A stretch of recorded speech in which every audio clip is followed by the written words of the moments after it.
Halo sobat sekalian, selamat datang di channel ini. Dalam alur cerita manga Boku no Hero Illegal atau My Hero Academia Vigilante, terdapat beberapa pahlawan ilegal yang memiliki peran yang sangat penting dan berpengaruh terhadap alur cerita utama di Boku no Hero Academia. Untuk itu sebaiknya kalian penggemar Boku no Hero Academia juga turut membaca manga Boku no Hero Illegal. Di Boku no Hero Illegal sangat identik dengan pahlawan ilegal. Pahlawan ilegal adalah suatu oknum yang memiliki misi untuk memberantas kejahatan dari balik layar. Pahlawan ilegal secara hukum tidak bisa dikategorikan sebagai pro hero maupun villain. Tindakan yang mereka lakukan adalah baik di mata publik, namun suatu kejahatan di mata pahlawan. Nah, di beberapa pahlawan ilegal yang diceritakan di Boku no Hero Illegal, memiliki visi dan misi yang cukup ekstrim dibandingkan pahlawan yang terlihat di Boku no Hero Academia. Nah, siapa sajakah itu? Berikut adalah seluruh pahlawan ilegal yang ada di Boku no Hero Illegal, yang direquest langsung oleh saudara kita dengan nama akun Yan Purnama. Tapi sebelum lanjut, subscribe dulu channel ini biar admin makin semangat buat kontennya. Dan mari kita mulai. Di posisi pertama ada Raptor Kage. Awalnya pahlawan ilegal yang satu ini berangkat dari seorang preman yang cukup meresahkan masyarakat. Bahkan di suatu kasus, dia sempat menjadi villain dengan cara disuntikan trigger ke tubuhnya. Sehingga quirknya yang berupa lizard atau kadal menjadi semakin kuat dan tak terkendali. Tampilannya pun seakan berubah menjadi kebentuk naga. Namun beberapa waktu pun berlalu, setelah dikalahkan oleh Knuckle Duster dan The Crawler, Raptor Kage kemudian sering bergaul bersama Knuckle Duster dan juga The Crawler untuk bekerja sama dalam kegiatan pahlawan ilegal. Dan saat ini, Raptor Kage memiliki peran sebagai pahlawan ilegal. Kedua adalah Moyoru Tochi.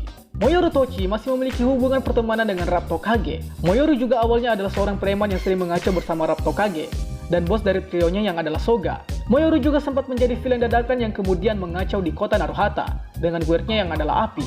Dia akhirnya menyuntikkan dirinya dengan trigger, sehingga sempat menjadi villain yang tak terkendali.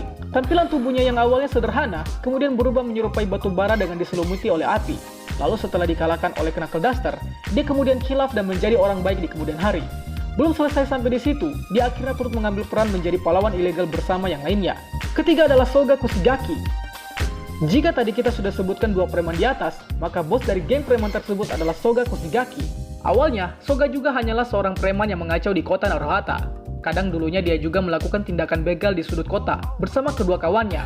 Soga memiliki sifat yang cukup intimidatif dan seringkali meremehkan orang lain. Sampai di suatu ketika dia kemudian menyuntikkan dirinya dengan obat trigger. Lalu quirknya pun semakin menggila dan merusak banyak fasilitas umum. Quirknya yang semula hanyalah spike yang bisa menghasilkan paku tajam di tangan dan kakinya, kemudian menjadi semakin kuat setelah disuntikan trigger.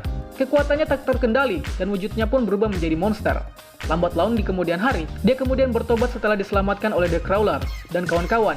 Setelah kemudian menjadi lebih peduli dan menjunjung tinggi rasa solidaritas. Di kemudian hari, setelah Knuckle Duster berkelana di Cina, dia kemudian mengambil peran sebagai pahlawan ilegal yang memberantas penjahat bawah tanah bersama kedua temannya. Keempat adalah Popstep. Kazuho Hanayama atau Popstep awalnya hanyalah seniman jalanan yang menampilkan suatu pertunjukan musik. Dia pun mendapatkan banyak fans akibat dari aksinya yang cukup menghibur. Suatu ketika, akhirnya dia bertemu dengan The Crawler dan Knuckle Duster. Lalu kemudian dia ikut bergabung dan menjadi bagian kelompok pahlawan ilegal yang disebut sebagai Naruhata Vigilantes. Popstep memiliki quirk lompatan. Dengan quirk ini, dia memiliki tugas untuk mengawasi keberadaan villain yang sedang diburu oleh The Crawler. Singkat cerita, setelah beberapa waktu time skip, dia kemudian bertemu dengan suatu produser yang nantinya dikenal sebagai Number 9, mantan murid Knuckle Duster. Lalu Popstep diubah menjadi seorang villain dengan nama Bebop. Kelima adalah Knuckle Duster. Knuckle Duster atau Iwao Oguro adalah sosok pahlawan ilegal yang memiliki konsep cukup ekstrim.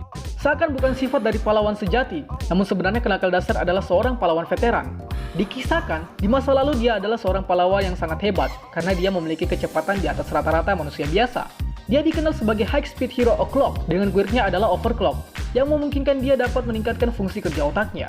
Sehingga apa yang dilihat oleh O'Clock atau Knuckle Duster bakal menjadi lebih lambat. Namun sayangnya dia akhirnya kehilangan quirk setelah dicuri oleh All For One. Entah apa yang terjadi sebenarnya, di chapter terbaru Boku no Hero Vigilante saat ini, dia seperti mendapatkan quirknya kembali. Jika kalian yang tahu soal ini, kalian bisa isi di kolom komentar. Meskipun berstatus sebagai quirkless, Knuckle Duster tetap bertugas menjadi seorang pahlawan, meskipun statusnya adalah ilegal. Namun tak lepas dari hukum, dia juga sering bekerja sama dengan Intel untuk bersama-sama membongkar kedok dari kriminal bawah tanah. Keenam ada Stendhal. Stendhal atau kalian lebih mengenalnya sebagai Hero Killer Stein alias Chizome Akaguro adalah sosok pahlawan ilegal yang sempat berperan penting dalam menumpas kejahatan di kota Naruhata. Awalnya admin cukup kaget ketika tahu bahwa Stendhal ini ternyata adalah seorang anti-hero yang kita kenal sebagai Stain.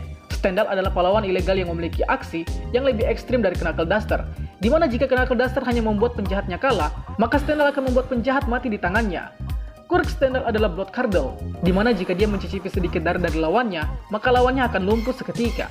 Perjalanan Stendhal menjadi Stan berawal dari cekcok antara dia dan Knuckle Duster yang berujung pada kekalahannya dan membuat dia memiliki penyakit jiwa. Dan akhirnya setelah beberapa tahun kemudian, dia menjadi seorang anti-hero yang kita kenal sebagai Stain. Dan yang terakhir adalah The Crawler. Koichi Himawari atau The Crawler adalah tokoh utama sampai 85 chapter dalam cerita Boku no Hero Vigilante yang memiliki impian menjadi seorang pahlawan. Meskipun dia bukanlah alumni dari sekolah pahlawan, namun ideologinya agar menjadi seorang pahlawan secara ilegal membuatnya dikenal lebih baik di kota Naruhata ketimbang pro hero yang lebih kuat. Di masa lalu, sebenarnya dia hampir saja masuk di UA, namun terlambat saat dia menolong seorang anak kecil dan memberikannya sebuah jaket All Might. Dan anak kecil yang dia tolong adalah Popstep itu sendiri. Singkat cerita, saat menjadi seorang pahlawan ilegal, dia dibantu oleh banyak hero agar semakin kuat dan mengembangkan quirk-nya. By the way, quirk-nya adalah Slide and Glide, yang memungkinkan dia untuk menghasilkan suatu energi di telapak kaki dan tangannya. Sehingga saat digunakan, energi tersebut dapat membuat Koichi bergerak dengan sangat cepat. Namun kekuatan ini cukup lama baru dia sadari kekuatan besarnya. Butuh waktu dan latihan sampai quirk-nya dapat sangat berguna.